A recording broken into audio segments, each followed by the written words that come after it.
Assalamu alaikum, welcome to ReadPK, and we'll practice some more sentences today. And these sentences are simple ones, so let's practice. What is the capital of England? You say it in Arabic. Ma hiya asmatul England.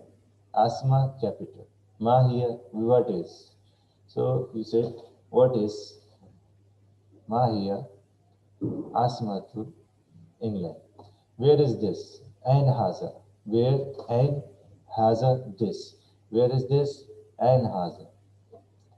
Next sentence is this is the United Kingdom. So you say it haza hiya al mumlakatul muttahida. Haza hiya this haza is hiya al mumlakatul muttahida. This is the United Kingdom.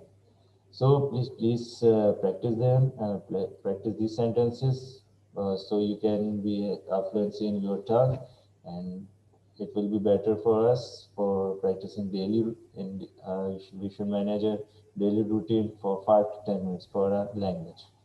So thank you so much. Please be careful, and Allah Hafiz.